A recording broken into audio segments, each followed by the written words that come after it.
I thought that the characters that were introduced at the beginning of episode 10, the mom and the baby, oh, they look like cute little pigs. And then when the bounty hunter said, "That'll do," That'll do. That'll do, pig. That'll do. I lost it. I really did. I wrote that down. That'll do, pig.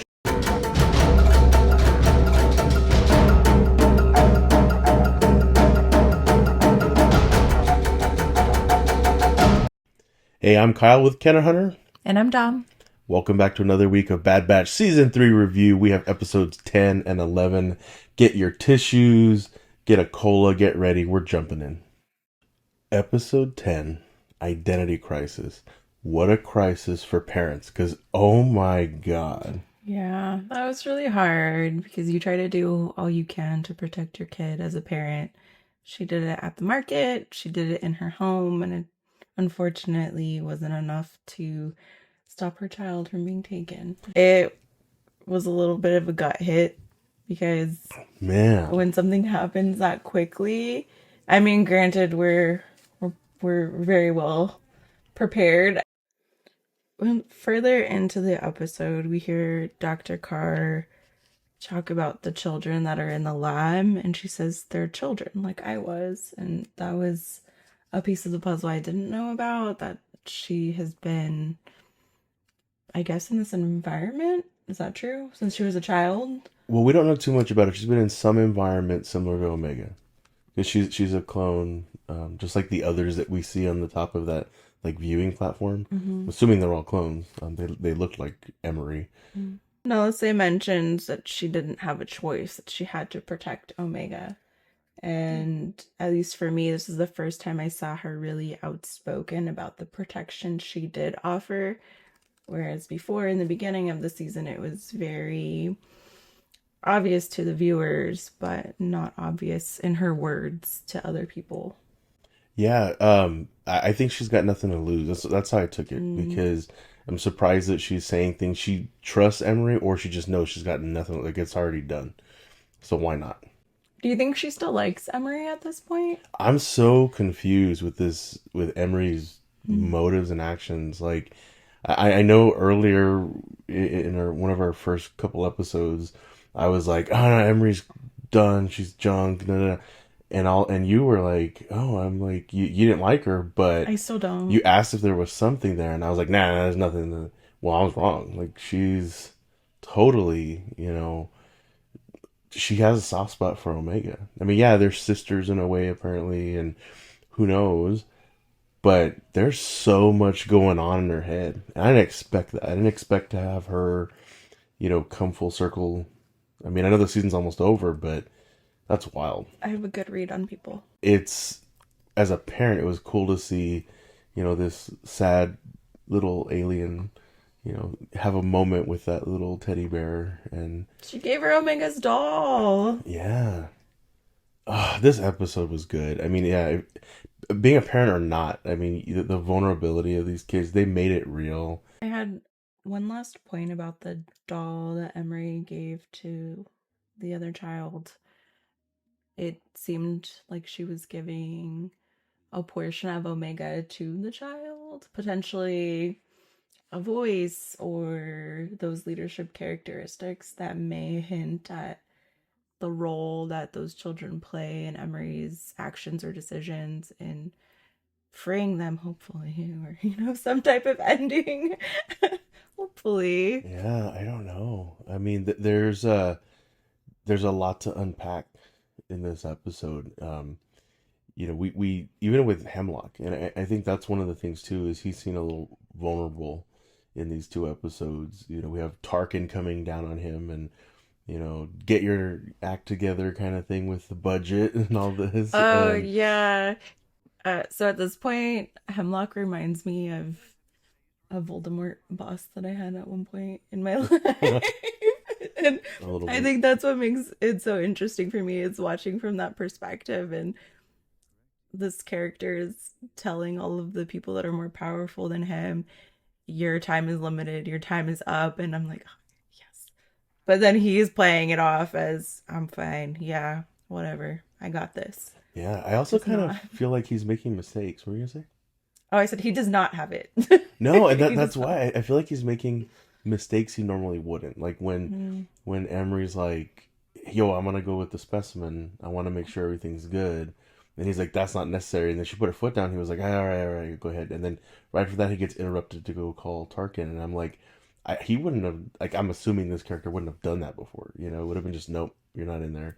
I love that subtle show of cracks in a character because that does happen in real life when you're overwhelmed or you're blinded by the power that you have sometimes over other people, Yeah. and you start messing up when the pressure's on or when you're limited with time, budget, whatever it might be, and that really showed in this character. I also noticed that I guess I just didn't pay attention. He's always touching his hand too. He's always rubbing his hands together. Oh. And I was like, man, that's just like Crosshair. So Hmm. maybe it is not just, the mental thing that Omega's played into.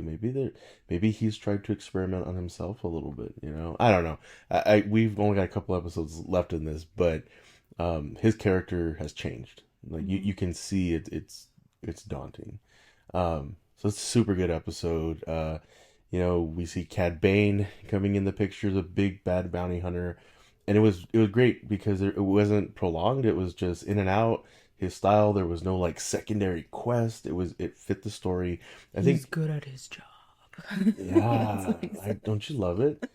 So, great addition to the episode, and it sets us up into the point of no return, episode 11, and let's unpack that.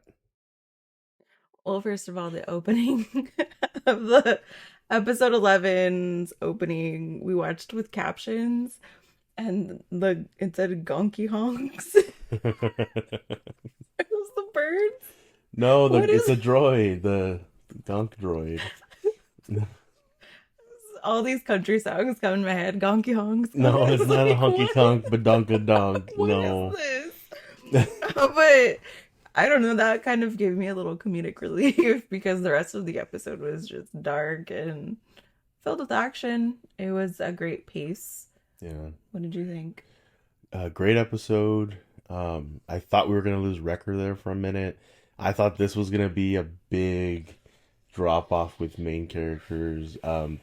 I love when they push the limits of these guys when you don't know if Hunter's gonna survive. Like in normal shows, you're like, oh, the showrunners are gonna survive. No, we're at the end of this. We don't know what is gonna happen. We've already lost Tech last season, which everybody was like losing their minds about, myself included. And that kind of rolls into this dark character that we don't know about, the one that's coming in and causing all the havoc on Pabu and ends up getting Omega to go with him. Who is that? Who are we dealing with here? A lot of fan speculation says Tech or Commander Cody. They've kind of been saying it for the last couple of weeks now. Okay, I feel really upset because I just thought I didn't know as a new viewer coming in, but nobody knows, so that's No, good. no, nobody knows. Okay. Of course, everybody's picking apart the dialogue in this one because I heard way more in the voice inflection than any other episode with that character. The assassin guy, the operative, as they call him. Mhm. And there's a scene when they're staging on Pabu, and it's right when the mayor comes walking up, and he's like, "What are you doing in my house?" Right. And he says, "Go search every domicile." And it's such a weird word to say. And the only other time I've heard it, at least to my knowledge, Tech says it. I think Tech says it or Crosshair says it in one of the earlier seasons. And so it's definitely, what are we dealing with here? I don't know. It's who is on the ship with Omega right now? So let me ask you this then. If it is him, would he do something like that, burning down their ships and ruining a Well, town let me for Omega, granted, but still. let me throw it to you this way. Okay. He had a clear shot at taking down Wrecker. Clear shot. And he decides, instead of just putting a laser between the eyes, he decides to slowly throw, these bombs on the ship. very slowly in a very obvious location. The hecker, that wrecker. What the hecker's What the going heckers? on? What the hecker? Um, He boom boom Baja blasted record. he. Okay, but like, stay with me, right? Like, Mhm. instead of just boom taking the shot, done. No, he blows up the ship, which, okay, I could see that, but he Mhm. did it so slow. And Wrecker has time to react, grab the droid, jump in the water, not die. Yeah. Why not just take the shot? And then two, when he takes the shot at the gunner ship that's flying away with Hunter, he shoots the pilot, and he doesn't disable the ship at all to, come crashing, burning down. It just lands in the water, a little bloop. And he's the first one to say to the other, you know, commandos or whoever he mentions in leadership, he's like, I took out the other two. Yeah, that's very true because typically when you see troopers defending, or even I guess in offensive attacks, they're protecting their own. They wouldn't just take down their own that quickly, like what he did in the ship. Yeah, it So, was the behavior was good point. totally weird. It gets lost in the episode because so much is happening. But I'm Hmm. like, nah. Any other time we've dealt with these operatives or like a clone trooper that always like find the body kind of thing. Hmm. And this one, he's like, I took care of the other two. They're done. There's a third one. Yeah, I did pick up on that. How did they know the exact number? I know that that's been throughout the series. They have an idea, but could be more. And the number was so precise, and it was the way that that character said it. Yeah. That was a big deal to me. And I understand when he first does his recon and he sees them walking through the plaza. I mean, he could have taken those shots immediately, and he wanted to call for backup and all that. Hmm. But who's on the ship with Omega? Like, I because really hope. I don't know. We'll see. I mean, yeah, I'm waiting for the next episode for them to pop out of hyperspace and he pulls off the mask and he's like, surprise, and she's like, oh, all's not lost. What if it's her older self? Just Gosh, I don't know, but there's some funky going on, kidding. and I could be completely wrong. I could want the surprise in that it would be a great story arc, and I could be wrong, and it could just be laziness, and it's just another operative, slam Mm. dunk. But boy, I don't think so. Something's up. Yeah, if it were just to be the type of storyline where they take her back and it just feels repetitive, I don't know how invested. That's a lie. I do know how invested. It's not much. I would not be that invested in the rest of the episodes unless by next episode there was something big that happened in favor of the group or Omega. Yeah, I don't know. I mean, I don't know in favor. I think the favors are used. I think it's no. I Yeah. mean, we're right at the end. Um, Things have to wrap up. It's got to be done by the first week of May. So I just want to say if it gets spoiled quickly before we watch the episode and it's bad, I probably won't watch it. so I unfollowed Star Wars Oh on my Instagram, gosh. and I've always followed them, but they have Yeah. been spoiling these episodes because they come out in the middle of the night, and then at like 8 a.m. Eastern they're posting a reel of 15-second clips. And Mhm. I open my phone. It's the first thing that pops up, and it's just an image of the Marauder blowing up, and I'm like, Mhm. okay, like that, and it's like Cad Bane Marauder blows up.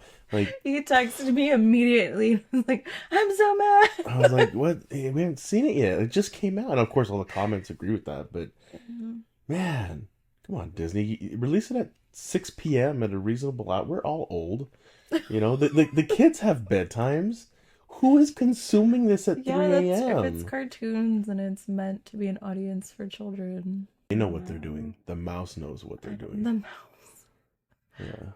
All right, Kyle. What are your final thoughts? The point of no return. Isn't that a great title for this episode? I wrote Oh, that the title should have been "You're only as strong as your weakest link." Crosshair. man, they are doing him so bad.